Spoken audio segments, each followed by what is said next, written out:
இன்றைக்கு நாம முதலாவது பார்க்க இருக்கின்ற அதிகாரம் வெளிப்படுத்தும் விசேஷத்துல 19வது அதிகாரம். நான் அப்படியே வாசிச்சு உங்களுக்கு எப்போதுமே நான் சொல்றது போல விளக்கி நான் சொல்றேன். அதுக்கப்புறம் நீங்க கேள்விகள் உங்களுக்கு இருந்துச்சுன்னா நீங்க கேட்கலாம். 1வது வருஷத்துல இவைகளுக்கு பின்பு பரலோகத்தில் திரளான ஜனக்கூட்டம் இடுகிற ஆரவாரத்தை கண்டேன். இவைகளுக்கு பின்பு அப்படின்னா இப்ப பாபிலோன் அழிக்கப்பட்டு விட்டது, அது எரிந்து கொண்டிருக்கிறது அப்படின்னு சொல்லி நம்ம பாக்குறோம். எல்லாம் இவைகளுக்கு அப்புறம் அந்த பாபிலோன் தேவனுக்கு விரோதமான ஒரு சிஸ்டம், ஒரு முறைமை, தேவனுக்கு விரோதமான அனைத்து காரியங்களுக்கும் ஒரு தொகுப்பாக ஒரு அடையாளம் இருக்கிறது அப்படிங்கறத நம்ம பாக்குறோம். சோ இத ஆண்டவர் அழிச்சதுக்கு அப்புறம் என்ன நடக்குது அப்படிங்கிறத பார்க்கலாம். பரலோகத்தில் திரளான ஜனக்கூட்டம் இடுகிற ஆரவாரத்தை கண்டேன். அவர்கள் அல்லேலூயா, இரட்சணியமும் மகிமையும் கனமும் வல்லமையும் நம்முடைய தேவனாகிய கர்த்தருக்கே உரியது, அவருடைய நியாய தீர்ப்புகள் சத்தியமும் நீதியுமானவைகள் அப்படின்னு சொல்லி சொல்றாங்க. ஏன்னா இவங்கெல்லாம் கதர்னாங்க, தேவனுடைய பிள்ளைகள்லாம் கதர்னாங்க, இந்த பாபிலோன் எப்போ ஒழியும், தேவனுக்கு எதிரான முறைமைகள் எப்போ ஒழியும். ஏன்னா அவைகள் தான் இந்த உலகத்துல பாவத்தை பெருக்கினது, பரப்பினது. அது மட்டுமல்ல, கிறிஸ்தவர்களை, தேவனுடைய பிள்ளைகளை அழித்தது, நொறுக்கியது, கொலை செய்தது அப்படின்லாம் நம்ம பாக்குறோம். சோ இப்ப இவங்க எல்லாம் ரொம்ப சந்தோஷமா சொல்றாங்க அல்லேலூயா அப்படின்னு சொல்றாங்க. இதான் முதல் தடவை புதிய ஏற்பாடுல அல்லேலூயா அப்படிங்கிற வார்த்தை வருகிறது நம்ம பாக்குறோம். இந்த இடத்துல வருகிறது, முதலாவதாக வருகிறது. அதுக்கப்புறம் பாத்தீங்கன்னா 1வது வசனத்துல, 3வது வசனம், 4வது வசனம், 6வது வசனம், இவைகளில் எல்லாம் பயன்படுத்தப்படுவதை பார்க்கிறோம். அல்லேலூயா என்பதற்கு வேற ஒன்றும் அர்த்தம் இல்ல, ஆண்டவரை துதியுங்கள், ஸ்தோத்திரம் செலுத்துங்க, ஆண்டவருக்கு ஸ்தோத்திரம் செலுத்துங்க அப்படின்னு அர்த்தம். பிரைஸ் யாகுவே அப்படின்னு அர்த்தம், கர்த்தரை ஸ்தோத்திரியுங்கள் அப்படின்னு அர்த்தம். சோ கர்த்தரை ஸ்தோத்திரியுங்கள். ஏன் அப்படின்னா விடுதலை, ரட்சிப்பு ஆண்டவருக்கு தான் சொந்தம், மகிமை ஆண்டவருக்கு தான் சொந்தம், வல்லமை ஆண்டவருக்கு தான் சொந்தம். இது எல்லாத்தையும் ஆண்டவர் சொல்லி செய்திருக்கிறார். அது மட்டுமல்ல, 2வது வசனத்துல தன் வேசித்தனத்தினால் பூமியை கெடுத்த மகா வேசிக்கு அவன் நியாய தீர்ப்பு கொடுத்து தம்முடைய ஊழியக்காரரின் இரத்தத்திற்காக அவரிடத்தில் பழி வாங்கினாரே என்றார்கள். ஏன்னா இவங்க தேவனுடைய ஊழியக்காரர்களை, தேவனுடைய பிள்ளைகளை கொன்றார்கள். எனவே ஆண்டவர் பழி வாங்கி இருக்கிறார்கள் சொல்லிட்டு சொல்லி ஆண்டவருடைய நியாய தீர்ப்பு நீதியானது அப்படின்னு சொல்லிட்டு அவங்க எல்லாரும் சொல்றதை நம்ம பாக்குறோம். அது மட்டுமல்ல, அவளுடைய மறுபடியும் அவர்கள் அல்லேலுயா என்று சொல்லி ஆர்ப்பரித்தார்கள். 3வது வசனம், அவருடைய புகை என்றென்றைக்கும் எழும்புகிறது என்றார்கள். ஏன்னா அவ்வளவு பெரிய சிஸ்டம் அழிஞ்சிருக்கு, அந்த புகை மேல எரிஞ்சுக்கிட்டு மேல வந்துகிட்டே இருக்கிறத அவங்க பாக்குறாங்க. அதுவும் அவங்களுக்கு ரொம்ப சந்தோஷத்தை கொடுக்கிறது அப்படின்னு சொல்லி நம்ம பாக்குறோம். 4வது வருஷத்துல 24 மூப்பர்களும் 4 ஜீவன்களும் வணக்கமாய் விழுந்து ஆமேன் அல்லேலூயா என்று சொல்லி சிங்காசனத்தின் மேல் வீற்றிருக்கும் தேவனை தொழுது கொண்டார்கள் அப்படின்னு நம்ம பாக்குறோம். சோ தேவன் பிதாவானவர்கள் சிங்காசனத்துல உட்கார்ந்து இருக்கிறாரு. 24 மூப்பர்களும் அப்படின்னா தேவதூதர்களும் எல்லா ஜீவராசிகளும் 4 ஜீவன்களும் ஆண்டவர் தொழுது கொண்டதை பாக்குறோம். ஏன்னா ஆண்டவர் ஒரு பெரிய காரியத்தை செய்திருக்கிறார், இந்த பாவ முறைமையை அழிச்சிருக்கிறாரு அப்படின்னு சொல்லிட்டு அவங்க எல்லாம் ஆண்டவர் தொழுது கொள்கிறார்கள். 5வது வசனத்துல மேலும் தமது தேவனுடைய ஊழியக்காரரே, அவருக்கு பயப்படுகிற சிறியோரும் பெரியோருமானவர்களே, நீங்கள் யாவரும் அவரை துதியுங்கள் என்று ஒரு சத்தம் சிங்காசனத்திலிருந்து பிறந்தது. சோ எல்லா மனுஷங்களும் தேவனுடைய பிள்ளைகளும் ஆண்டவரை துதிக்க இந்த இடத்துல அழைக்கப்படுவதை நம்ம பார்க்கிறோம். அவர்கள் எல்லோரும் அழைக்கப்படுவது, சின்னவங்க பெரியவங்க எல்லோருமே இங்க ஆண்டவரை துதிக்க அழைக்கப்படுவதை பார்க்கிறோம். இதே போலதான் வெளிப்படுத்த விசேஷம் 11-18 அப்படிப்பட்ட ஒரு அழைப்பு கொடுக்கப்பட்டிருக்கதை நாம பார்க்கிறோம். அதுக்கப்புறம் நீங்க தொடர்ந்து வாசிக்கும் போது 6வது வசனத்துல, அப்பொழுது திரளான ஜனங்கள் இடும் ஆரவாரம் போலவும் பெருவெள்ள இறைச்சல் போலவும் பலத்த இடிமுழக்கம் போலவும் ஒரு சத்தம் உண்டாகி அல்லேலூயா, சர்வ வல்லமை உள்ள தேவனாகிய கர்த்தர் ராஜ்யபாரம் பண்ணுகிறார் அப்படின்னு இவங்க சொல்றதை பாக்குறோம். கர்த்தர் இந்த பாவ முறைமையை அழிப்பவர் மட்டுமல்ல, அவர் ராஜாவாக இருக்கிறார் அப்படிங்கிறத இந்த இடத்துல அவங்க வலியுறுத்துறத நம்ம பாக்குறோம். பழைய ஏற்பாடுல இருந்து புதிய ஏற்பாடு வரைக்கும் நீங்க பார்க்கும்போது ஒரு தடவை கூட ஆண்டவர் ஒரு லோக்கல் காடா, இஸ்ரேல் மக்களுக்கு மட்டும் இருக்கிற அந்த குல தெய்வமாகவோ அல்லது அந்த இந்த எல்லை தெய்வம் அப்படின்னு சொல்றாங்க இல்லைங்களா, அந்த மாதிரி ஒரு எல்லை தெய்வமாகவோ இல்லை.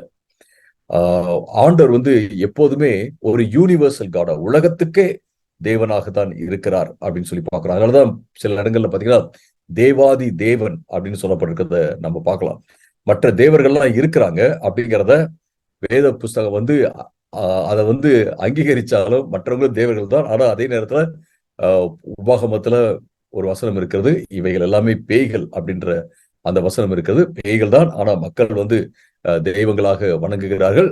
அப்படி இந்த இவர்கள் எல்லாம் தெய்வங்கள் அப்படின்னு சொல்லப்பட்டாலும் தேவர்களுக்கெல்லாம் தேவனாக ஆண்டவர் இருக்கிறார். எப்பயுமே யெகோவா தேவன் ஒரு லோக்கல் காடாக, தேவனாக, ஒரு எல்லை வரம்புக்குள் அடங்கும் ஒரு தேவனாக அவர் வரவில்லை அப்படிங்கறத நம்ம பார்க்கிறோம். இது ரொம்ப முக்கியமானது. தேவன் ராஜாவாக, அந்த உலகத்துக்கே அவர் ராஜாவாக இருக்கிறார் அப்படிங்கிறத நம்ம புரிந்து கொள்ளலாம். அப்புறம் 7வது வசனத்துல பாத்தீங்க அப்படின்னா, நாம் சந்தோஷப்பட்டு களி கூர்ந்து அவருக்கு துதி செலுத்த கடவும், ஆட்டுக்குட்டியானவருடைய கல்யாணம் வந்தது, அவருடைய மனைவி தன்னை ஆயத்தப்படுத்தினாள் என்று சொல்ல கேட்டேன். சோ இங்க ஆட்டுக்குட்டியானவருடைய கல்யாணம் அப்படிங்கிற அந்த வார்த்தை சொல்லப்பட்டிருக்கிறது. இந்த ஆட்டுக்குட்டியானவர் வேற யாரும் கிடையாது, இயேசு கிறிஸ்து. சோ அவர் வந்து சபையோட சேர்ந்து இந்த உடன்படிக்கை, சபையும் ஆட்டுக்குட்டியானவரும் செய்து கொண்ட அந்த உடன்படிக்கை வந்து முழுவதுமாக நிறைவேறும் அந்த காரியத்தை நம்ம இங்க பார்க்கிறோம். இங்க சபையானது ரெடியா ஆயத்தமாக ஆண்டவருக்காக இருக்கிறது அப்படிங்கிறத நம்ம புரிஞ்சுக்கலாம். ஏன்னா சபை வந்து மணவாட்டியாக பல இடங்கள்ல சித்தரிக்கப்பட்டிருக்கிறத நம்ம பார்க்கலாம். 2 கொரிந்தியர் 11:2, எபேசியர் 5:21, 21:31, இப்படி பல இடங்கள்ல சபை வந்து ஒரு மணவாட்டியாக சித்தரிக்கப்பட்டிருக்கிறத பார்க்கிறோம். இது எங்க இருந்து வருது அப்படின்னா, பழைய ஏற்பாட்டுல ஆண்டவர் வந்து கணவனாகவும், இஸ்ரவேல் தேசம் வந்து மனைவியாகவும் சித்தரிக்கப்பட்டிருக்கிறத பார்க்கிறோம். ஏசாயா 54:4-8 வர, அப்புறம் ஓசியா 2:14-19 வர, இப்படி பல்வேறு வசனங்கள் இருக்கிறது. சோ அதே போல இங்க அதாவது இந்த உடன்படிக்கை உறவு வந்து இப்ப கூடி வருகிறது, அல்லது ஒரு ஒரு கன்சமேஷன் அப்படின்னா அந்த ஒரு முடிவுக்கு முழுமையாகிறது அப்படின்னு சொல்லிட்டு நம்ம சொல்லலாம். இங்க வந்து இந்த மணவாட்டியும் ரெடியா இருக்கிறத நாம பார்க்கிறோம். அதுக்கப்புறம் நம்ம தொடர்ந்து வாசிக்கும் போது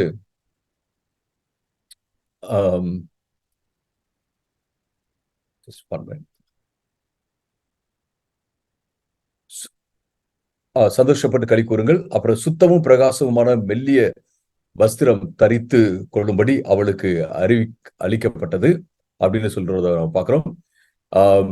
மெல்லிய வஸ்திரம், சுத்தமும் பிரகாசமான மெல்லிய வஸ்திரம் தரித்து கொள்ளும்படி அவளுக்கு அளிக்கப்பட்டது. அந்த மெல்லிய வஸ்திரம் பரிசுத்தவான்களுடைய நீதிகளே அப்படின்னு சொல்லி நான் பார்க்கிறோம். சோ நீதியவே இந்த மணவாட்டி வந்து வஸ்திரமாக அணிந்து இந்த இடத்துல வர்றத நம்ம பார்க்கிறோம். நீதி அப்படிங்கிறது வந்து ஆண்டவரோட நல்ல உறவில் இருக்கும் அந்த நிலை, அப்படித்தான், வேற ஒண்ணுமே கிடையாது. சோ ஆண்டவரோடு கூட இருக்கின்ற நல்ல நிலையில, சரியான நிலையில நிலைத்திருக்கும் அந்த அந்த நிலையவே அவ என்ன செய்யறான்னா, அந்த பெண் வந்து உடுத்தி கொண்டு வருவதை நம்ம பார்க்கிறோம்.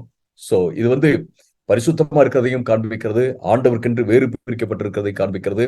அது மட்டுமல்ல, இந்த மிருகத்தினுடைய எண்ணெய் வாங்காம, தரித்து கொள்ளாம, பரிசுத்தமா இந்த மணவாட்டி இருந்திருக்கிறாள், சபை இருந்திருக்கிறது அப்படிங்கிறத நாம இந்த இடத்துல நம்ம பார்க்கலாம். 8வது வசனத்துல நாம பார்க்கிறோம்.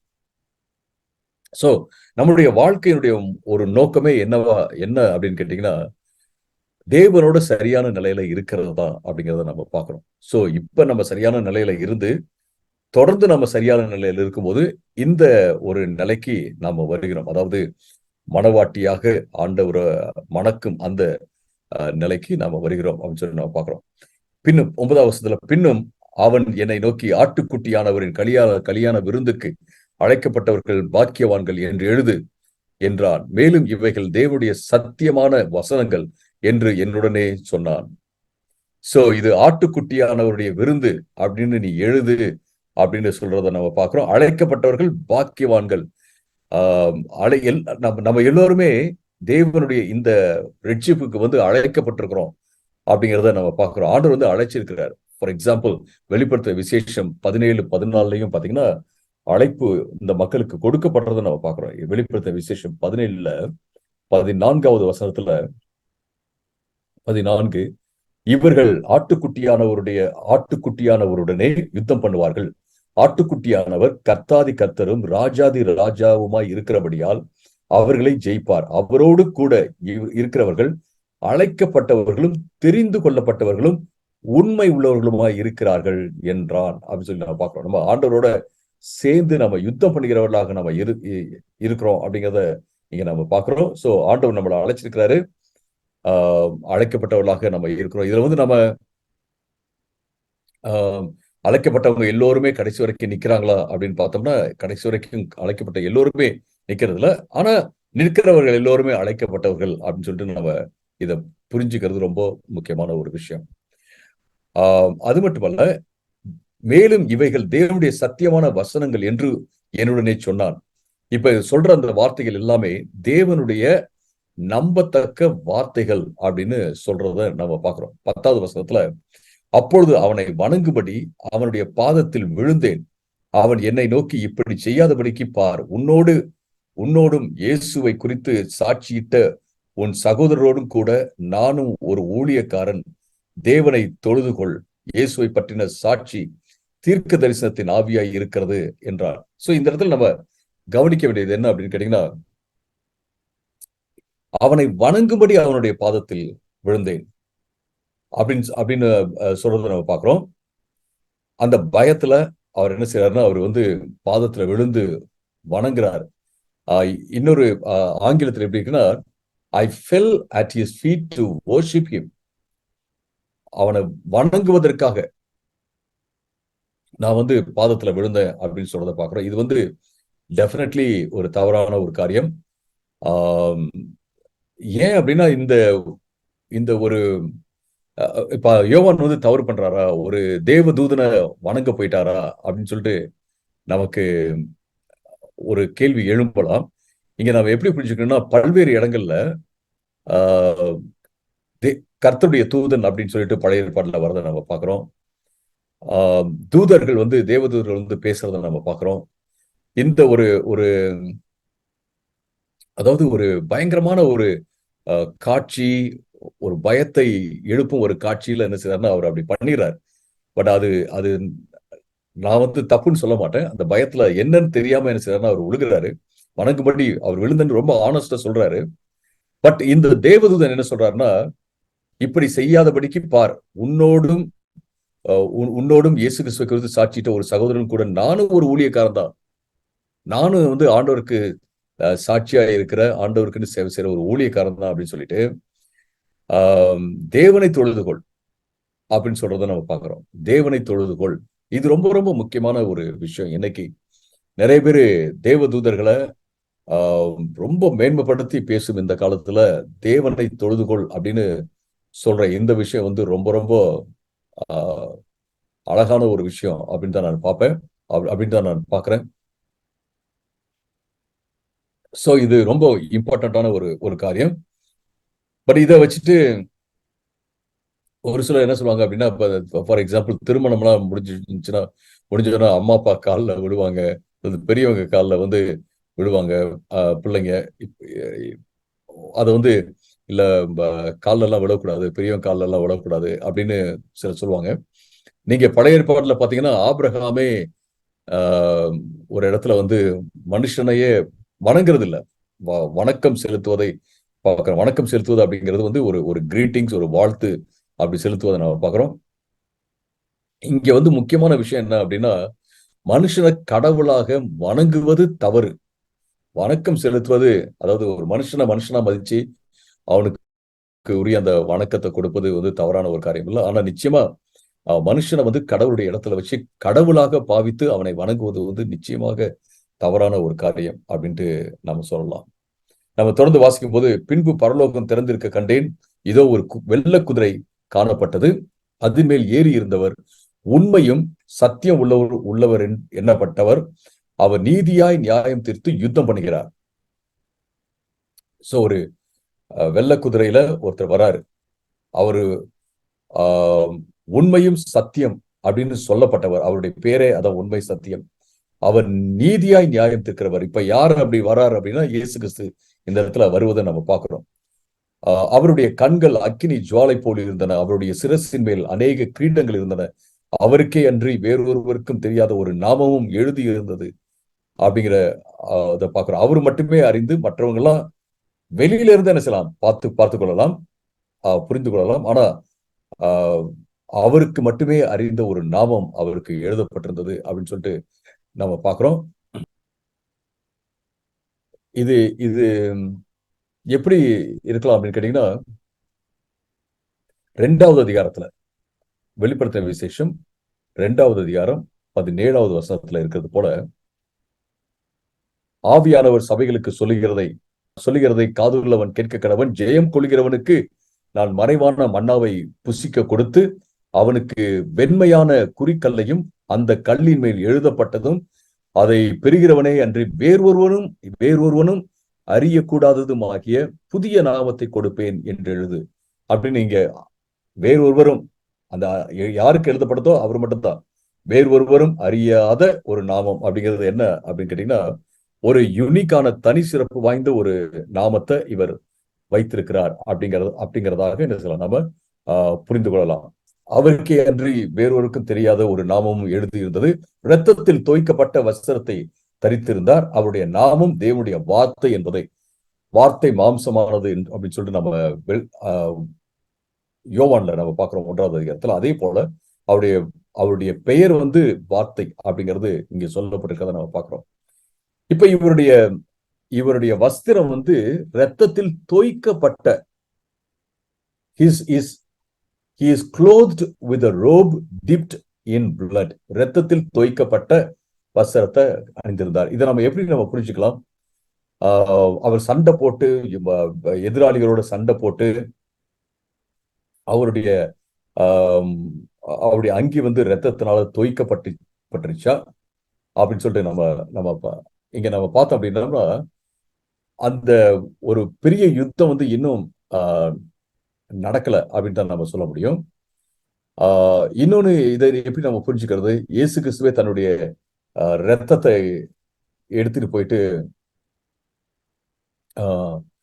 அவர் பலியாக செலுத்துறாரு. அப்படி அந்த ரத்தத்தை எடுத்துக்கிறதா, அல்லது தன்னுடைய பரிசுத்தவான்கள் அவருடைய ரத்தத்தினால கழுவப்பட்டிருக்கிறாங்க இல்லைங்களா, அந்த ரத்தத்தை இது குறிக்கிறதா, எப்படி அப்படிங்கிறத நம்ம பார்க்கலாம். ஒருவேளை இந்த அந்த பேட்டல், அதாவது சாத்தானுக்கும் ஆண்டவருக்கும் எதிரான அந்த யுத்தம் இன்னும் பெரிய அளவுல நடக்கல அப்படின்னாலும் கூட, அதை முன்னாடியே அதாவது அப்படி ஒரு யுத்தம் செய்து வெற்றி பெற்றவராக அவர் வரார் அப்படின்னு நம்ம எடுத்துக்கலாம். அது மட்டுமல்ல, பரிசுத்தவான்கள் ரட்சிக்கப்படுறதுக்காக, அவர்கள் கழுவப்படுவதற்காக உபயோகப்படுத்தப்படும் இயேசுடைய ரத்தம் அப்படின்னு சொல்லி கூட நம்ம என்ன செய்யலாம், இதை எடுத்துக்கலாம். வெளிப்படுத்த விசேஷம் 7வது அதிகாரம் 14வது வசனத்தில் சொல்லப்பட்டதின்படி அந்த மீட்பின் ரத்தமாக கூட நம்ம எடுத்துக்கொள்ளலாம். பட் எப்படி இருந்தாலும் அவர் என்ன செய்யணும்னா, ரத்தம் ஏதோ ஒரு விதத்துல அந்த ரத்தம் அவரோட சம்மந்தப்பட்டு வருகிறது அப்படின்னு சொல்லிட்டு நம்ம புரிஞ்சுக்கலாம் அந்த இடத்துல. சோ பரிசுத்தம், பரலோகத்தில் உள்ள சேனைகள் வெண்மையும் சுத்தமுமான மெல்லிய வஸ்திரம் தரித்தவர்களாய் வெள்ளை குதிரைகளின் மேல் ஏறி அவருக்கு பின் சென்றார்கள். அவருக்கு பின்னாடி ஒரு பெரிய சேனை வருவதை நாம பார்க்கிறோம். ஒரு சேனை வருகிறது, வெள்ளை குதிரை, சுத்தமான மெல்லிய வஸ்திரம், இது எல்லாமே வெற்றி பெற்ற நபர்களுக்கு அடையாளமாக இது இருக்கிறதுன்னு சொல்லி நம்ம பார்க்கிறோம். புறஜாதிகளை வெட்டும்படிக்கு அவருடைய வாயிலிருந்து கூர்மையான பட்டயம் புறப்படுகிறது, இருப்பு கோலால் அவர்களை அரசாளுவார், அவர் சர்வ வல்லமை உள்ள தேவனுடைய உக்கிர கோபமாகிய மது உள்ள ஆலையை மிதிக்கிறார் அப்படின்னு சொல்லிட்டு நம்ம பார்க்கிறோம். இங்க இங்க பாத்தீங்க அப்படின்னா புறஜாதிகளை வெட்டும்படி அப்படின் போது யாரெல்லாம் இந்த இப்ப வந்து பாபிலோன் அப்படிங்கிற அந்த முறைமை, பிசாசனுடைய அந்தி கிறிஸ்தனுடைய முறைமை சிஸ்டம் வந்து அழிஞ்சிருக்கு. ஆனா இன்னும் தேவனை எதிர்க்கிறவங்க இருக்கிறாங்க. சோ சாத்தானு இன்னும் கட்டிப்படப்படவில்லை அப்படிங்கறத நம்ம பார்க்கிறோம்.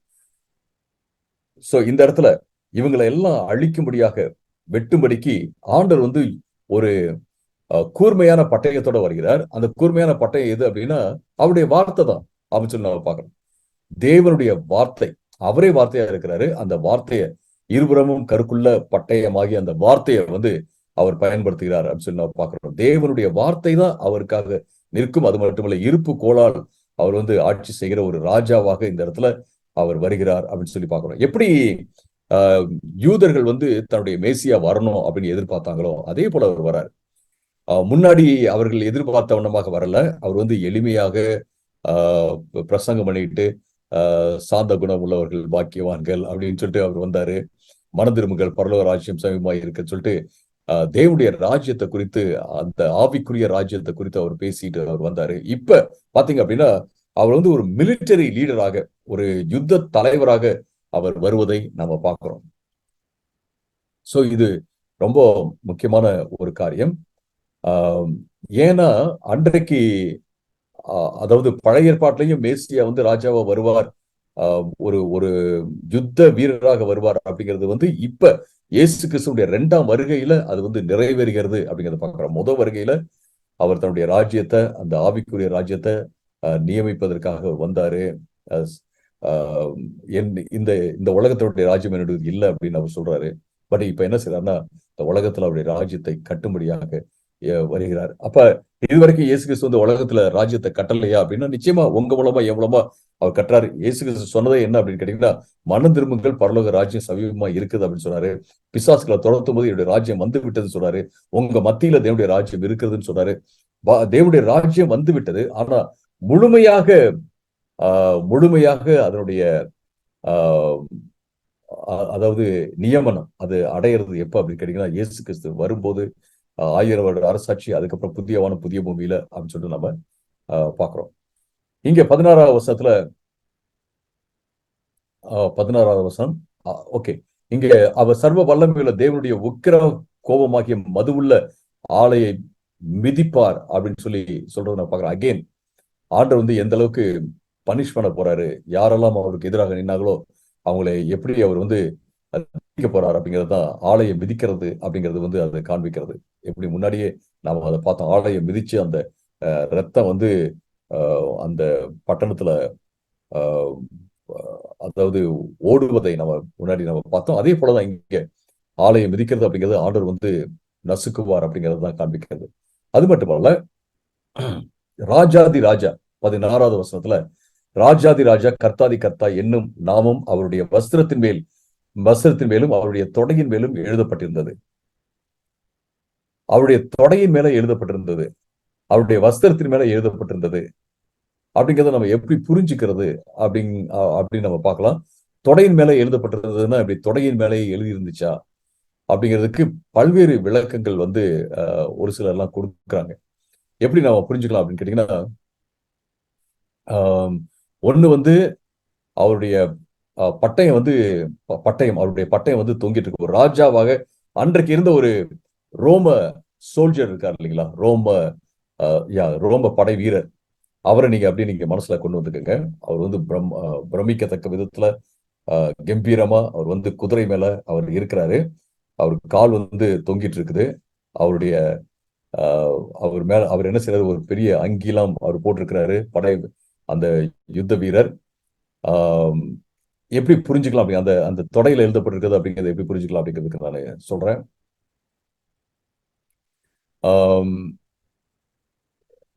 ஃபார் எக்ஸாம்பிள்,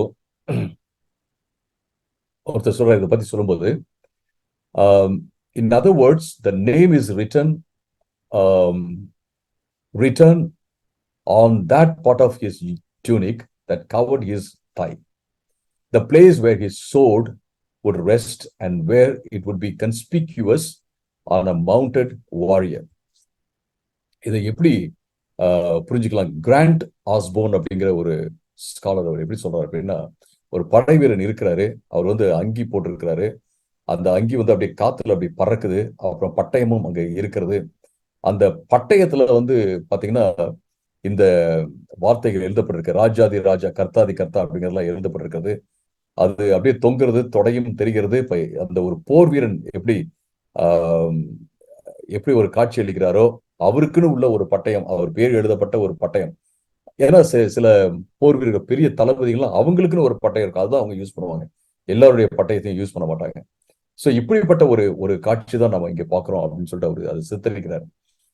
சோ இதுல வந்து எதுவும் மறைந்திருக்கிற ஒரு ஒரு அடையாளத்தையோ அல்லது அர்த்தத்தையோ நாம பார்க்க வேண்டியது இல்லை. பின்பு ஒரு தூதன் சூரியனில் நிற்க கண்டேன். சூரியனில் நிற்க கண்டேன். அவன் வானத்தின் மத்தியில் பறக்கிற சகல பறவைகளையும் பார்த்து, சூரியன்ல நிக்கிறார் ஒருத்தர். இந்த காஸ்மிக், அதாவது வான மண்டலம், இது எல்லாத்தையும் அப்படியே சித்தரித்து பேசுற அந்த இது கேட்டீங்கன்னா அப்பாகலிப்டிக் லிட்ரேச்சர்னு சொல்லுவாங்க. இப்படிதான் முழுவதுமாக வெளிப்படுத்துற விசேஷம் வந்து எழுதப்பட்டிருக்கிறத நான் பார்க்கிறேன். இதே ஸ்டைல்ல, இதே எழுத்து நடையில எழுதப்பட்டிருக்கிறத நம்ம பார்க்கலாம். இந்த தேவதூதர் சொல்றாரு, பறவைகள் எல்லாம் பார்த்து, நீங்கள் ராஜாக்களின் மாம்சத்தையும் சேனைகளின் தலைவர்களின் மாம்சத்தையும் பலவான்களின் மாம்சத்தையும் குதிரைகளின் மாம்சத்தையும் அவைகளின் மேல் ஏறி இருக்கிறவர்களின் மாம்சத்தையும் சுயாதீனர் அடிமைகள் சிறியோர் பெரியோர், அதாவது இவங்க எல்லாம் வந்து யுத்தத்துல வெட்டப்பட்டு கிடக்குறாங்க. சோ இவங்களுடைய மாம்சத்தை சாப்பிடும்படியாக இந்த பறவைகளுக்கு அந்த தேவதூதன் வந்து கட்டளை இடுகிறத நாம பாக்குறோம். அந்த பறவைகள்லாம் வந்து சாப்பிடுது. ஏன்னா பயங்கரமான ஒரு பெரிய அழிவு ஆண்டவர் வந்து அழிச்சிருக்கிறார் சொல்லி பாக்குறோம்.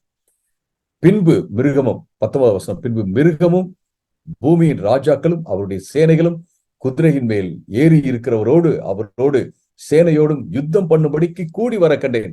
இப்ப என்ன சொல்றாங்க? யுத்தத்துக்கு வராங்க.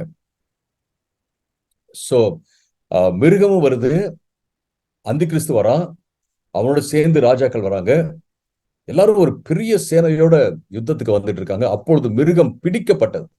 மிருகத்தின் முன்பாக செய்த அற்புதங்களால் அதன் முத்திரையை தரித்தவர்களையும் அதன் சொரூபத்தை வணங்கினவர்களையும் மோசம் போக்கின கள்ள தீர்க்கதரிசி கூட பிடிக்கப்பட்டான். இருவரும் கந்தகம் எரிகிற அக்கினி கடலிலே உயிரோடே தள்ளப்பட்டார்கள் அப்படின்னு சொல்றதை நம்ம பார்க்கிறோம்.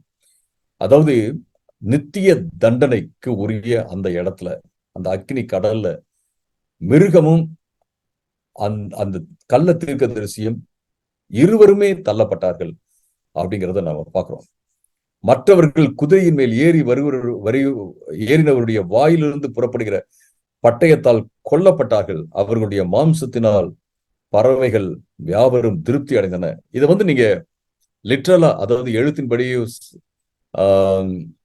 சண்டை வரும், அடிச்சு நொறுக்குவாங்க, அப்புறமேட்டு இவங்க செத்து கிடப்பாங்க. இது என்ன பண்ண? வாயிலிருந்து வருகின்ற பட்டயத்தினால் அப்படின்னா தன்னுடைய வார்த்தையை கொண்டு அவர்கள் எல்லாம் நியாயம் தீர்ப்பார் அப்படிங்கிறத நம்ம பார்க்கலாம். வார்த்தையை கொண்டு ஆண்டவர் அவர்களின் நியாயம் தீர்ப்பார் அப்படின்னு தான் நான் பார்த்துக்கலாம். இது அப்படி பட்டயத்தை எடுத்து வெட்டி அது அந்த ரத்தம் எல்லாம் அப்படியே ஓடுற மாதிரி நம்ம புரிஞ்சுக்க கூடாது. அதாவது ரத்தம் அப்படிங்கிற வார்த்தை வந்து சொல்லப்பட்டிருந்தாலும் கூட நாம அப்படி இதை புரிஞ்சுக்க தேவையில்லை. எழுத்தின்படி நம்ம இதை புரிஞ்சுக்க தேவையில்லை அப்படிங்கிறத நம்ம பார்க்கிறோம். சோ இந்த இடத்துல இயேசு கிறிஸ்து,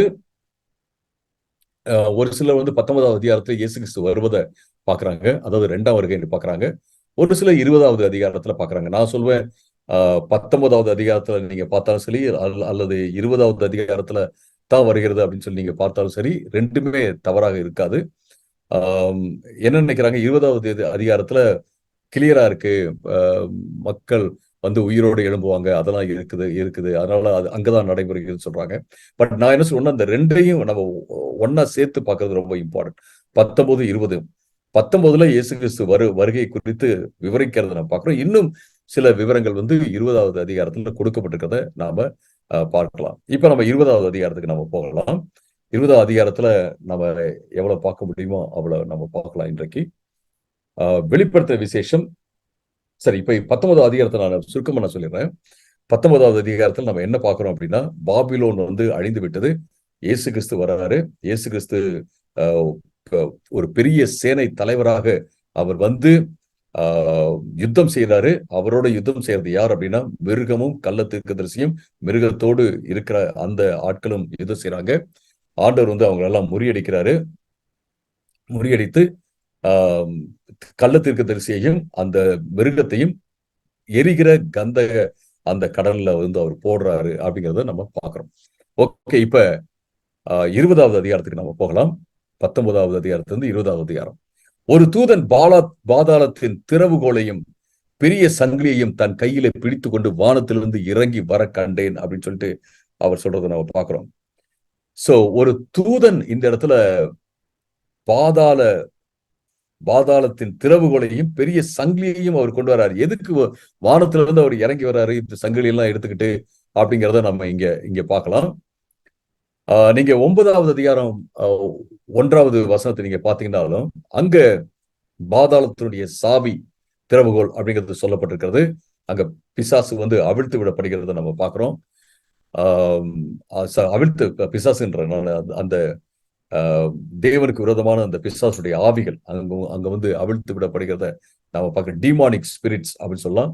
இந்த டீமானிக் ஸ்பிரிட்ஸ் பிசாசுடைய ஆவிகளுடைய ஒரு சிறை போல இந்த இடம் இருக்கிறது. அவைகளுக்காக உண்டாக்கப்பட்ட இடமாக தான் இது இருக்கிறது அப்படிங்கிறத நம்ம பார்க்கிறோம். 2வது வருஷத்துல பிசாஸ் என்றும் சாத்தான் என்றும் சொல்லப்பட்ட பழைய பாம்பாகிய வலுசற்பத்தை அவன் பிடித்து அதை 1000 வருஷம் அளவும் கட்டி வைத்து அந்த 1000 வருஷம் நிறைவேறும் வரைக்கும் அது ஜனங்களை மோசம் போகாதபடிக்கு அந்த பாதாளத்தை தள்ளி அடைத்து அதன் மேல் முத்திரை போட்டான் அப்படின்னு சொல்லி நம்ம பார்க்கிறோம். சோ சாத்தான பிடிச்சி பாதாளத்துல போட்டு கட்டி அங்க பாத்தீங்கன்னா முத்திரை போடப்பட்டு விடுகிறது. ஒரு சிறைச்சாலை போடப்பட்டு விடுகிறான். அவன் கட்டப்பட்டு விடுகிறான். 1000 வருஷம் அவன் கட்டப்பட்டு விடுகிறான் அப்படின்றத நம்ம பார்க்கிறோம். இந்த 1000 வருஷத்துல அவன் ஒரு காரியம் என்ன பண்ண முடியாது அப்படின்னு கேட்டீங்கன்னா யாரையும் மோசம் போக்க அவன் முடியாது அப்படிங்கறத மிக தெளிவாக இங்க சொல்லப்பட்டிருக்கிறது. அதற்கு பின் அது கொஞ்சம் காலம் விடுதலையாக வேண்டும். இந்த 1000 வருட அரசாட்சிக்கு அப்புறம் கொஞ்சம் காலம் என்னது அவனை விடுதலை பண்ணுவார் ஆண்டவர். அந்த குழியிலிருந்து வெளியில வர அனுமதி கொடுப்பார். அன்றியும் நான் 4வது வசனத்துல நீங்க பார்க்கலாம். 4வது வசனத்துல அன்றியும் நான் சிங்காசனங்களை கண்டேன், அவைகள் மேல் உட்கார்ந்தார்கள், நியாய தீர்ப்பு கொடுக்கும்படி அவர்களுக்கு அதிகாரம் அளிக்கப்பட்டது. இயேசுவை பற்றிய சாட்சி நிமித்தமும் தேவனுடைய வசனத்து நிமித்தமும் சிறைச்சேதம் செய்யப்பட்டவர்களுடைய ஆத்துமாக்களையும் மிருகத்தையாவது அதன் சொரூபத்தையாவது வணங்காமலும் தங்கள் நெற்றியிலும் தங்கள் கையிலும் அதன் முத்திரையை தரித்துக் கொள்ளாமலும் இருந்தவர்களையும் கண்டேன். அவர்கள் உயிர்த்து கிறிஸ்துவனை கூட 1000 வருஷம் அரசாண்டார்கள் அப்படின்னு சொல்லி நம்ம பார்க்கிறோம். இந்த இடத்துல சிங்காசனங்கள்லாம் இருக்கு. அந்த சிங்காசனங்கள்ல யாரெல்லாம் வந்து உட்கார்றாங்கன்னா யாரெல்லாம் அந்த முத்திரையை பெறாம ஆண்டவருக்காக சாட்சியா இருந்து மரித்தார்களோ அவர்கள்லாம் வந்து ஆண்டவரோட அமர்ந்து அங்க ஆட்சி பண்றதை நான் பார்க்கிறோம். கிறிஸ்துவனை கூட 1000 வருஷம் ஆண்டார்கள் அப்படின்னு சொல்லி பார்க்கிறோம். இங்கே மரணம் அடைந்த மற்றவர்கள் அந்த 1000 வருஷம் முடியும் அளவும் உயிரடையவில்லை. இதுவே முதலாவது உயிர்த்தெழுதல் அப்படிங்கிறத நம்ம பார்க்கிறோம். இங்க நம்ம இது முதலாவது உயிர்த்தெழுதல். யாரெல்லாம் கிறிஸ்துவுக்குள்ள மரித்திருக்கிறார்களோ அவர்கள் எல்லோருமே எழுந்திருக்கிறத நம்ம பார்க்கிறோம். அதோடு சேர்ந்து இந்த மிருகத்தை வணங்காதவங்களும் இந்த முத்திரையை எடுக்காதவங்களும் அவங்களும் என்ன செஞ்சிருக்காங்க, எழுந்திருக்கிறத நம்ம பார்க்கிறோம். இதுதான் முதலாவது உயிர்த்தெழுதல். மரணம் அடைந்த மற்றவர்கள் வந்து எழும்பல, அவங்க வந்து அப்புறமேட்டு தான் எழும்புவாங்க. நியாய தீர்ப்புக்காக அவங்க எழும்புவாங்க அப்படிங்கிறத நம்ம பார்க்கலாம். முதலாம் உயிர்த்தெழுதலுக்கு பங்குள்ளவன் பாக்கியவானும் பரிசுத்தம் உள்ளவனுமாய் இருக்கிறான். இவர்கள் மேல் 2ஆம் மரணத்துக்கு அதிகாரம் இல்லை. இவர்கள் தேவனுக்கும் கிறிஸ்துவுக்கும் முன்பாக ஆசாரியராய் இருந்து அவருடைய கூட 1000 வருஷம் அரசாள்வார்கள். எப்படி இப்ப நம்ம ஒரு காரியத்தை நம்ம பார்க்கணும். அதாவது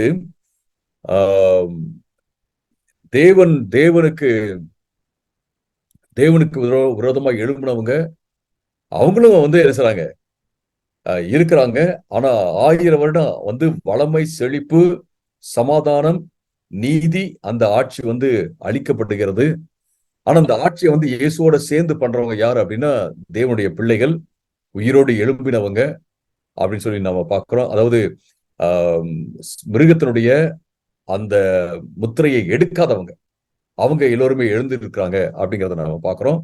நீதியான ஒரு நல்லாட்சி வந்து வழங்கப்படுகிறது. அதுல வந்து மற்றவங்களும் தேவனுடைய பிள்ளைகள் மட்டுமல்ல, எல்லோருமே அந்த ஆட்சியை வந்து அனுபவிக்கிறாங்க அப்படின்னு தான் நம்ம சொல்ல முடியும். இந்த இந்த காலத்துல ஒரு ஒழுங்கு கிரமமாக எல்லாமே செய்யப்படுகிறது அப்படிங்கறத நம்ம நம்ம பார்க்கிறோம். இங்க இப்படிப்பட்ட ஆட்சிக்கு அப்புறம் கூட பிசாசு வந்து மக்களை வஞ்சிக்கிறான் அப்படிங்கறதையும் நம்ம என்ன செய்யலாம், கொஞ்ச நேரத்துல நம்ம பார்க்கலாம். 8வது வருஷத்துல பூமியின் 4 திசைகளிலும் உள்ள ஜாதிகளாகிய கோகையும் மாகோகையும் மோசம் போக்கும்படிக்கு அவர்கள் யுத்தத்திற்கு கூட்டி கொள்ளும்படிக்கும் புறப்படுவான். எதுக்கு அப்புறம்னா 1000 வருஷம் முடிஞ்சதுக்கு அப்புறம், அந்த 1000 வருஷம் முடியும் போது சாத்தான் தன் காவலில் இருந்து விடுதலையாகி அவன் என்ன செய்வான், இப்ப ஆண்டவர் வந்து எல்லாரையும் ஆட்சி பண்றாரு. ஆனா அவங்களுக்கு அவருக்கு வந்து பிடிச்சவங்க, அவர் பிடிக்காதவங்க எல்லோரையும். ஆனா ஆட்சியாளர்கள் இயேசுவோட இருந்து ஆட்சி பண்றவங்க யார் அப்படின்னா தேவனுடைய பிள்ளைகள் ஆட்சி பண்றாங்க இந்த உலகத்தை அப்படின்னு நம்ம பாக்குறோம். சோ இப்ப பிசாசு வந்து அவனுக்கு கொஞ்சம் விடுதலை கிடைக்கும் போது அந்த விடுதலையாகி அவன் என்ன செய்யறான்னா 4 திசையிலும் கோகையும் மாகோகையும் அப்படிங்கிறது, கோகு மாகோகு அப்படிங்கிறது ஒரு தேசம் அப்படியே இருக்கு அப்படின்னு சொல்ல முடியாது. நம்ம பைபிள்ல நம்ம பார்க்கும்போது அவைகள் தேவனுக்கு விரோதமான தேசங்களாக சொல்லப்பட்டிருக்கிறத நம்ம பார்க்கிறோம். எசேக்கியேல் 37 இப்படி பல்வேறு இடங்கள்ல சொல்லப்பட்டிருக்கிறது. எசேக்கியேல் 38:2 இவைகள் வந்து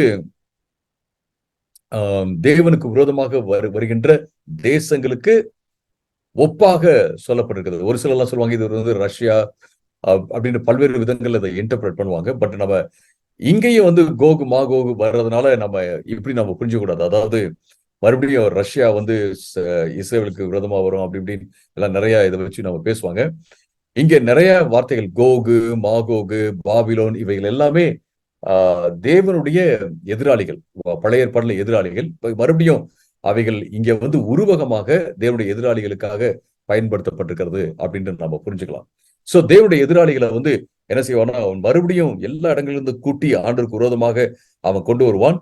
அவருடைய தொகை கடற்கரை மணலத்தனையா இருக்கும். அதாவது எண்ண முடியாத அளவுக்கு அவன் ஒரு பெரிய சேனைய கூட்டிக் கொண்டு அவன் வரப்போறான் அப்படிங்கிறத நம்ம பார்க்கிறோம். அவர்கள் பூமி எங்கும் பரப்பி பரிசுத்தவான்களுடைய பாளையத்தையும் பிரியமான நகரத்தையும் வளைத்துக் கொண்டார்கள். அப்பொழுது தேவனால் வானத்திலிருந்து அக்கினி இறங்கி அவர்களை பட்சித்து போட்டது அப்படிங்கிறத நம்ம பார்க்கிறோம். ஆண்டவருக்கு தான் வெற்றி, சாத்தான் வந்து வெற்றி அடையிறது இல்லை. இதுல ஒரு ஆச்சரியமான ஒரு காரியம் என்னன்னு கேட்டீங்கன்னா 1000 வருடம் ஒரு நீண்ட கால நல்லாட்சி, வல்லமையான சமாதானமான நீதி உள்ள ஒரு ஆட்சிய மக்கள் அனுபவிச்சதுக்கு அப்புறம் கூட அவர்கள் வஞ்சிக்கப்பட முடியும் அப்படிங்கறத தான் நம்ம பார்க்கிறோம். இது ரொம்ப முக்கியமான ஒரு விஷயம். எந்த மனிதனும் எந்த நேரத்திலும் வஞ்சிக்கப்படலாம். நம்ம எப்போதுமே ஜாக்கிரதையாக இருப்பது ரொம்ப ரொம்ப முக்கியமான ஒரு விஷயம் அப்படிங்கிறத நம்ம பார்க்கிறோம். சோ 10வது வருஷத்துல மேலும் அவர்களை மோசம் போக்கின பிசாசானவன் ஆண்டவர் வந்து அக்கினி அம்சி எல்லாத்தையும் பட்சித்து போடுகிறார், அழிக்கிறார். 10வது வருஷத்துல மேலும் அவர்களை மோசம் போக்கின பிசாசானவன் மிருகமும் கள்ள தீர்க்கதரிசியுமாய் இருக்கிற இடமாகிய அக்கினியும் கந்தகமான கடலிலே தள்ளப்பட்டான். அவர்கள் இரவும் பகலும் சதா காலங்களிலும் பாதிக்கப்படுவார்கள். எந்த அக்கினி கடல்ல அந்த மிருகத்தையும் கள்ள தீர்க்கதரிசியும் போட்டாரோ அந்த இடத்துல சாத்தானையும் என்ன செய்றாரு, அவர் போடுகிறார் அப்படின்னு சொல்லி பாக்குறோம். அங்க வந்து அவர்கள் என்றென்றைக்கும் பாதிக்கப்படுவார்கள் அப்படிங்கிறத நம்ம பார்க்கிறோம். என்றென்றைக்கும் பாதிக்கப்படுவார்கள். அந்த அந்த வேதனை வந்து அவங்களுக்கு புரியும். அந்த அளவுக்கான ஒரு வேதனை அப்படிங்கிறத நம்ம பார்க்கிறோம். அதன் பின்பு என்ன நடக்கிறது? பின்பு நான் பெரிய வெள்ளை சிங்காசனத்தையும் அதன் மேல் வீற்றிருக்கிறவரையும் கண்டேன். அவருடைய சமூகத்திலிருந்து பூமியும் வானமும் அகன்று போயின, அவைகளுக்கு இடம் காணப்படவில்லை. அதாவது பூமியும் வானமும் அகன்று போயின அப்படிங்கிறத நம்ம எப்படி புரிஞ்சுக்கணும்னா இடம் கொள்ளாம போற அளவுக்கு என்ன செய்றாங்க மக்கள் அவருக்கு முன்பாக நிற்கிறார்கள் அப்படிங்கிறதாக நம்ம புரிந்து கொள்ளலாம். 11வது வசனத்துல ஆண்டவர் வந்து முன்னாடி நின்று கொண்டிருக்கிறார். பூமி வானம் ஒன்றுமே அந்த அப்ப வந்து கணக்குல வரல. அவரு, அப்புறம் மக்கள், அப்புறம் அந்த சிங்காசனம், இதுதான் அங்க பார்க்கும்படியாக இருக்கிறது அப்படின்னு சொல்லிட்டு நம்ம இந்த இடத்துல நம்ம பார்க்கிறோம். 12வது 11வது வசனத்துல இதை பார்க்கிறோம். 12வது வசனத்துல மரித்தோராகிய சிறியோரும் பெரியோரும் தேவனுக்கு முன்பாக நிற்க கண்டேன். அப்பொழுது புஸ்தகங்கள் திறக்கப்பட்டன. ஜீவ புஸ்தகம் என்னும் வேறொரு புஸ்தகமும் திறக்கப்பட்டது. அப்பொழுது அந்த புஸ்தகத்தில் எழுதப்பட்டவர்களின்படியே மரித்தோர் தங்கள் கிரியைகளுக்கு தக்கதாக நியாயத்தை படைந்தார்கள்.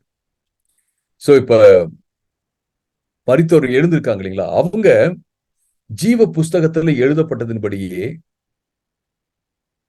அவர்களுக்கு அவருடைய கிரியைகளுக்காக நியாய தீர்ப்பு அவர்களுக்கு கொடுக்கப்பட்டது அப்படிங்கிறத நம்ம பார்க்கிறோம்.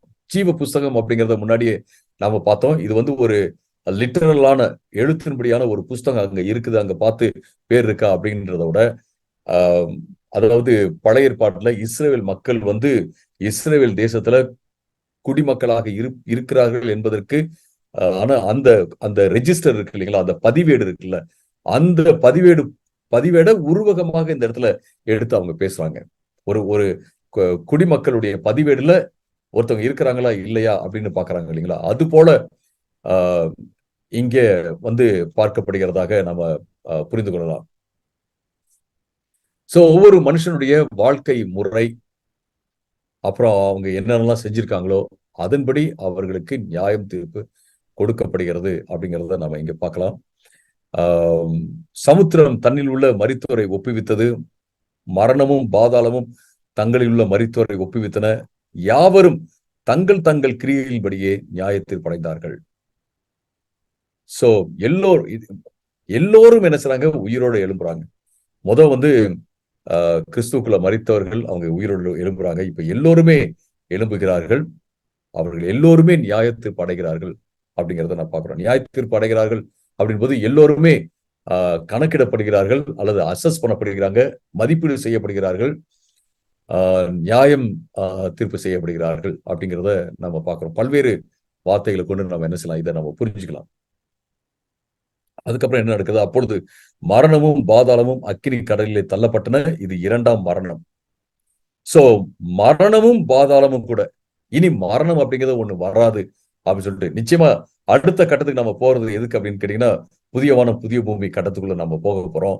மரணம் அப்படிங்கிறது ஒண்ணு இல்லாம ஆண்டவர் வந்து அழிச்சிட்டாரு. அதையும் தூக்கி அரைச்சாரு, அக்னி கடல்லே போறாரு. எந்த எந்த அக்னி கடல்ல எந்த இடத்துல சாத்தானையும் அவனுடைய ஆட்களையும் மிருகத்தையும் கள்ள தீர்க்கதரிசியும் போட்டாரோ அந்த இடத்துல மரணத்தையும் தூக்கி அவர் போட்டுறாரு, பாதாளத்தையும் தூக்கி அவர் அந்த இடத்துல போட்டுறாரு அப்படின்னு சொல்லி பாக்குறோம். சோ மரணம் வந்து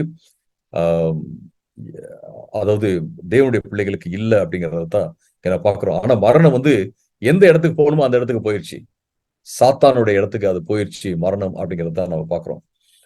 சோ நீங்க ஆரம்பத்திலிருந்து பாத்தீங்கன்னா ஆதி ஆகமத்துல ஆண்டவர் சொல்றாரு, நீங்க இந்த பழத்தை சாப்பிட்டீங்க அப்படின்னா நீங்க மரிப்பீர்கள் சொல்றாரு. மரணம் அப்படிங்கிறது வந்து அங்கிருந்து ஸ்டார்ட் ஆயிடுச்சு. அது வந்து பல்வேறு விதங்கள்ல நம்ம புரிஞ்சுக்கலாம். ஆவிக்குரிய மரணம், சரீர பிரகாரமான மரணம், அது மட்டுமல்ல நித்திய மரணம், அதாவது என்றென்றைக்கும் ஆண்டவற்றிலிருந்து பிரிஞ்சு இருக்கும் ஒரு மரணம். இவங்க எல்லாம் பாத்தீங்கன்னா இந்த இந்த அக்கினி கடல்ல தள்ளப்பட்ட எல்லாருமே, மிருகம், கள்ள தீர்க்கதரிசி, அப்புறம் சாத்தான், அப்புறம் மற்றவங்க எல்லோருமே, அவங்க எல்லோருமே ஆண்டவருக்கு விரோதமானவர்கள். அது மட்டுமல்ல கேடானவர்களாக இருக்கிறாங்க. ஒரு ஒரு கேடானவர்களை தூக்கி ஒரு இடத்துல ஒரு ஒரு ஊர்ல போட்டு, நீங்க இந்த ஊர்ல தான் நீங்க வாழணும், நீங்க இங்க விட்டு வரக்கூடாது அப்படின்னு நம்ம சொன்னோம்னா அந்த இடம் எவ்வளவு இன்னும் கேடா மாறும் நீங்க பாருங்க. சிலர் எல்லாம் பாத்தீங்கன்னா ஜெயில இருந்து திருந்ததுக்காக தான் போடுறாங்க ஜெயில. ஆனா அங்க இவங்க அவ்வளவு கேடானவங்க, அவங்க ஒருத்தரும் அடிச்சு சாவடிச்சுக்கிறாங்க. அது போலதான் இது இருக்க போகிறது அப்படிங்கிறத நம்ம பாக்குறோம். சோ கேடானவர்கள் எல்லோருமே அந்த இடத்துல போடுறாங்க, அவங்களோட சேர்ந்து அந்த மரணமும் அங்கதான் போய் சேருது அப்படிங்கிறத நம்ம பாக்குறோம். அதுக்கப்புறம் இங்க என்ன பாக்குறோம்னா, ஜீவ புஸ்தகத்தில் எழுதப்பட்டவனாக படாதவன் எவனோ அவன் அக்னி கடலிலே தள்ளப்பட்டான். ஜீவ புஸ்தகத்துல எழுதப்பட்டிருக்கணும் அப்படிங்கிறது ரொம்ப ரொம்ப முக்கியமான ஒரு விஷயமா இருக்கு. ஜீவ புஸ்தகத்துல யாருடைய பேரெல்லாம் எழுதப்படவில்லையோ அவர்கள் எல்லோருமே அந்த அக்னி கடலிலே தள்ளப்பட்டார்கள் அப்படிங்கிறத நாம பாக்குறோம். ஸோ இது ரொம்ப ரொம்ப ஆஹ், முக்கியமான ஒரு ஒரு ஒரு ஒரு வேத பகுதி. ஆஹ், நமக்கு பயத்தை கொடுக்கிற நிறைய பேர் வந்து இதை படிச்சு பயப்படும் ஒரு வேத பகுதி. எப்படி இருக்க போதோ தெரியலையே அப்படின்னு சொல்லிட்டு. ஆனா இதுல வந்து நாம எப்படி நம்ம இதை புரிஞ்சுக்க கூடாது அப்படின்னு கேட்டீங்கன்னா, ஆண்டவர் வந்து ஒவ்வொருத்தவங்களுக்கும் தக்க பலனை கொடுக்கிறாரு அப்படின்னோடனே ஆம், பரலோகத்திலையும் வந்து அதாவது கிளாஸ் சிஸ்டம், அதாவது ரொம்ப நல்லது பண்ணவங்களுக்கு ஒரு இது, அப்புறம் கொஞ்சம் நல்லது பண்ணவங்களுக்கு இவ்வளவு அப்படின்லாம் இது இல்லை. ஒவ்வொருத்தவங்களும் அங்கீகரிக்கப்படுகிறார்கள். என்னென்ன செஞ்சாங்களோ, நன்மை செஞ்சாங்களோ அதுக்காக அவர்கள் அங்கீகரிக்கப்படுகிறார்கள் அப்படின்னு நம்ம புரிஞ்சுக்கலாம். ஆனா எல்லாருமே போற இடம் வந்து ஒரே இடம் தான். ஆண்டவரோட இருக்க போறாங்க. 2 இடம் தான் நம்ம பார்க்கிறோம். ஆண்டவரோட இருக்க போறாங்க. அப்புறம் ஆஹ், இங்க வந்து அக்னி கடல்ல தள்ளப்படுறாங்க. பட் இந்த இடத்துல மற்றவங்க ஜீவ புஸ்தகத்துல புஸ்தகத்துல எழுதப்பட்டவங்க எல்லாம் யாரோ அவங்க எல்லோருமே அக்னி சி- ஜீவ புஸ்தகத்துல எழுதப்படாதவர்கள் எல்லோருமே அக்னி கடல்ல போவாங்க அப்படிங்கிறது சொல்லப்பட்டிருக்கு. இப்ப நியாயம் தீர்த்ததுக்கு அப்புறம் பாத்தீங்க அப்படின்னா, இங்க ஜீவ புஸ்தகத்துல யார் பேரெல்லாம் எழுதி இருக்கிறதோ அவங்க எல்லோருமே ஆண்டவரோட இருக்க போறாங்க. ஆண்டவரோட எங்க இருக்க போறாங்க? பரலோகத்துல போயிட்டு பொன் வீதியில அப்படியே உலாவி கொண்டே அவர்கள் ஆஹ், இருக்கிறதுல நம்ம தொடர்ந்து நம்ம வாசிக்கும் போது 21, 22 நம்ம வாசிக்கிறோம். புதிய வானம் புதிய பூமி ஆண்டவர் வந்து படைச்சு எல்லோருக்கும் ஒரு சமத்துவமான ஒரு அழகான வளமையான செழிப்பான நோயற்ற மரணமற்ற ஒரு வாழ்க்கையை ஆண்டவர் தராரு அப்படிங்கிறத நம்ம பார்க்கிறோம்.